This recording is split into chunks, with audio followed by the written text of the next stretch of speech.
Samantala, DOH nababahalang posibleng umabot ng 400,000 ang bilang ng HIV sa cases sa bansa. Brigada Sheila Matibag, ibrigada mo! Brigada Live Report. Binigyang diin ni Health Secretary Teodoro Herbosa na hindi mpox ang malaking problema ngayon sa bansa, kundi ang HIV.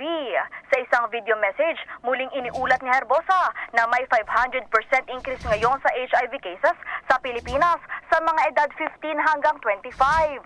Ayon sa kalihim, ang pinakabatang na diagnose dito ay 12 years old. Idiniin pa nito na kapag hindi napigilan ang trend ng bilang ng mga taong may HIV, posibleng umabot ang bilang ng mga kaso sa 400,000. Sa unang 3 buwan ng taon, nakumpirma umano ang kabuang 5,101 na HIV cases.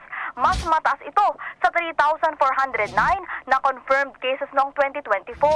Araw-araw, nakapagtatala din ng 57 ang mga bagong kaso simula noong Enero hanggang Marso. Dahil dito, iginiit ni Herbosa na magandang magkaroon ng National Public Health Emergency para sa HIV para makapagtulungan ang lipunan. Ang whole of society and whole of government umano ay makatutulong sa kampanyang mapababa ang bilang ng mga naitatalang bagong kaso ng HIV. In the heart of changing lives, ako si Brigada Sheila Matibag ng 105.1 Brigada News FM Manila, The Music and News Authority.